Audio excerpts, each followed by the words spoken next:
नमस्कार मित्रों, आज हम बात करेंगे कि ज्येष्ठा नक्षत्र के 4 चरणों में सूर्य का क्या फल होगा। मित्रों, यदि आपकी जन्म कुंडली में सूर्य ज्येष्ठा नक्षत्र में बैठे हैं तो क्या फल होगा, आइए हम जान लेते हैं। मित्रों, यदि जन्म कुंडली में सूर्य ज्येष्ठा नक्षत्र के प्रथम चरण में बैठे हों तो ऐसा व्यक्ति प्रभावशाली व्यक्तित्व वाला होता है। ऐसे लोग प्रसिद्ध और रौबदार व्यक्तित्व वाले होते हैं। ऐसे लोग समाज में सम्मानित होते हैं। ये लोग ताकतवर होते हैं, सामाजिक रूप से भी ताकतवर होते हैं और शारीरिक रूप से भी। ये लोग मेहनती और कर्मठ होते हैं। ऐसे व्यक्तियों का प्रारंभिक जीवन थोड़ा कष्टमय होता है, यानी कि जीवन के प्रारंभ में, जीवन की शुरुआत में इनको परेशानियां होती हैं, लेकिन बाद में ये लोग अपनी मेहनत से अच्छी सफलता प्राप्त करते हैं और सफल होते हैं। ये लोग उच्च सामाजिक स्तर वाले होते हैं, यानी कि समाज में इनका उच्च स्तर होता है, बड़ा स्तर होता है। ये लोग विवेकशील होते हैं, विवेकवान होते हैं और अच्छे कार्य करने वाले होते हैं, यानी कि समाज में लोगों की सहायता करते हैं और सामाजिक कार्यों में आगे रहते हैं। ये लोग बुद्धिमान होते हैं और नीति को जानने वाले होते हैं, नीतिवान होते हैं। ये लोग राजनीति में भी निपुण होते हैं, राजनीति में माहिर होते हैं। और यदि ये लोग राजनीति में जाएं तो राजनीति में अच्छी सफलता भी प्राप्त करते हैं। ये लोग शासन, प्रशासन, राजनीति अथवा समाज के बड़े लोगों से संपर्क बनाने वाले होते हैं। ये लोग संतोषी स्वभाव के होते हैं, संतुष्ट रहते हैं, यानी कि जितना जो कुछ इनको मिल जाए उतने में ही ये संतोष करते हैं। ये लोग बोलने में निपुण होते हैं, वाक्पटु होते हैं और दूसरों को समझाने की कला इनमें बहुत अच्छी होती है। दूसरों को समझाने की शक्ति इनमें खूब होती है। यदि किसी व्यक्ति को कोई बात बताना हो तो ये बहुत अच्छे ढंग से अपनी बातों को रखने वाले होते हैं और दूसरों को कन्वेंस बहुत अच्छे तरीके से करते हैं। मित्रों, यदि जन्म कुंडली में सूर्य ज्येष्ठा नक्षत्र के दूसरे चरण में बैठे हों तो ऐसा व्यक्ति गीत, संगीत अथवा कला आदि में रुचि रखने वाला होगा।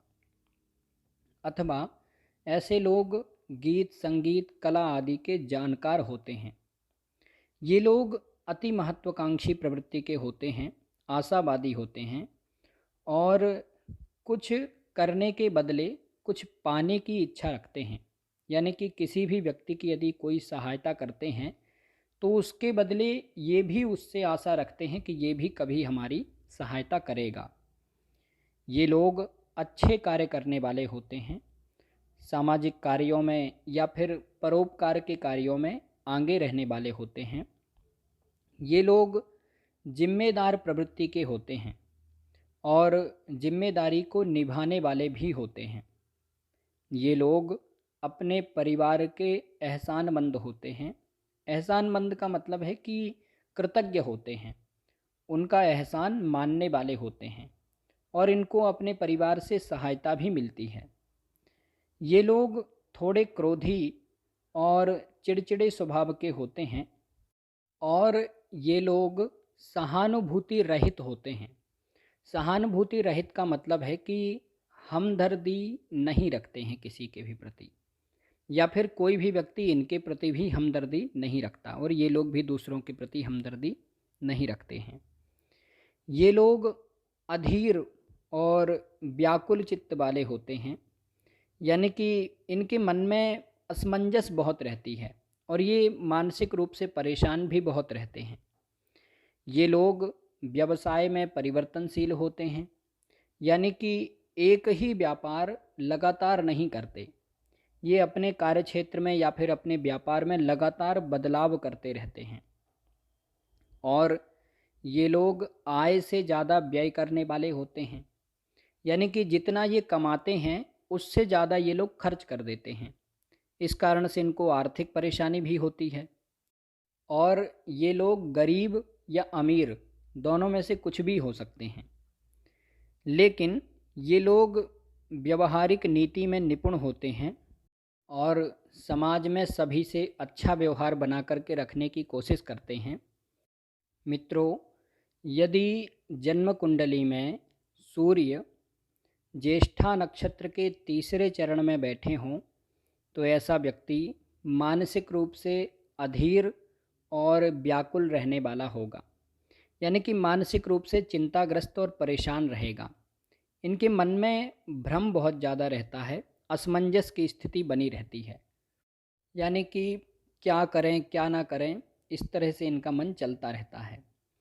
और ये लोग व्यापार में परिवर्तनशील होते हैं, यानी कि अपने कार्य क्षेत्र में अथवा अपने व्यापार में, व्यवसाय में हमेशा कुछ ना कुछ बदलाव करते रहते हैं, परिवर्तन करते रहते हैं। ये लोग गीत संगीत कला आदि में रुचि रखने वाले होते हैं अथवा गीत संगीत कला आदि के जानकार होते हैं। ये लोग अति महत्वाकांक्षी प्रवृत्ति के होते हैं और कुछ करने के बदले कुछ पाने की इच्छा रखते हैं, यानी कि यदि इन्होंने किसी की सहायता भी की तो ये सोचते हैं कि ये व्यक्ति भी बदले में हमारी सहायता कभी करे। ये लोग जिम्मेदार प्रवृत्ति के होते हैं, जवाबदार होते हैं और जिम्मेदारी निभाने वाले भी होते हैं। ये लोग परिवार के एहसानमंद होते हैं। एहसानमंद का मतलब है कि कृतज्ञ होते हैं, परिवार के एहसानों को ध्यान में रखते हैं। यदि कोई व्यक्ति इन पर कभी कोई एहसान करता है तो ये उसको ध्यान में रखते हैं, उसको याद रखते हैं।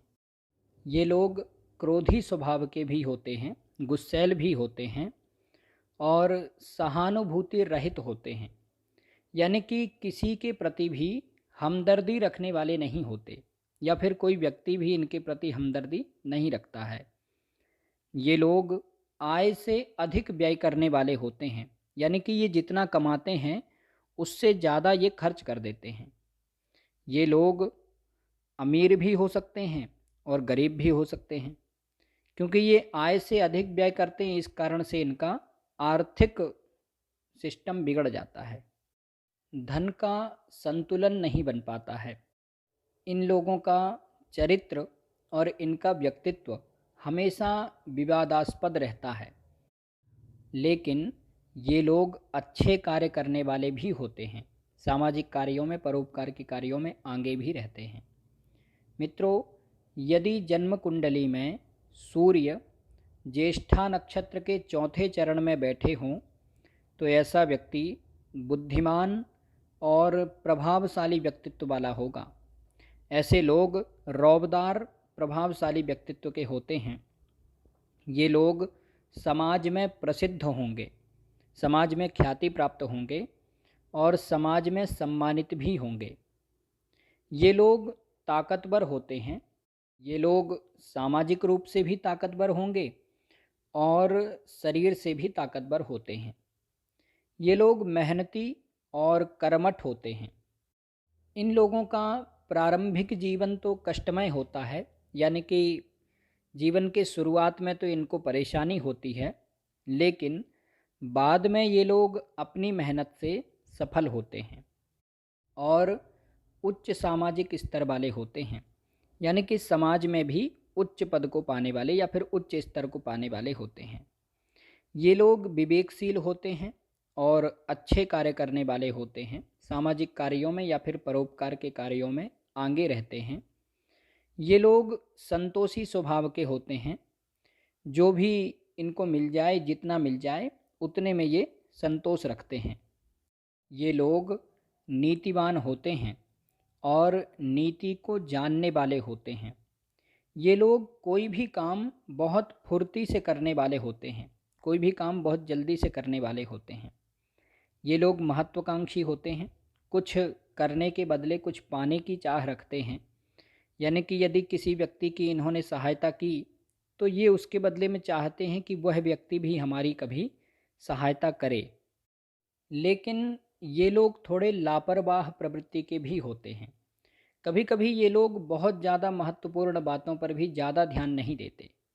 मित्रों, यदि ज्येष्ठा नक्षत्र के चौथे चरण में सूर्य पापक ग्रहों के मध्य बैठे हों, यानी कि ज्येष्ठा नक्षत्र में सूर्य पापक ग्रहों के साथ बैठे हों, अथवा कुंडली में सूर्य पर पापक ग्रहों की दृष्टि हो और सूर्य कमज़ोर हों, और मृगशिरा नक्षत्र के चौथे चरण में अथवा आर्द्रा नक्षत्र के किसी भी चरण में मंगल और शनि एक साथ बैठे हों, तो ऐसे व्यक्ति के जन्म के बाद उसके पिता की दुर्घटना में मृत्यु हो जाती है, अथवा ऐसे व्यक्ति के जन्म से पहले ही उसके पिता की मृत्यु किसी न किसी दुर्घटना में हो जाती है, अथवा जातक के जन्म के बाद जातक के पिता को अति कष्ट होता है, यानी कि उनको शारीरिक रूप से बहुत ज़्यादा पीड़ा होती है।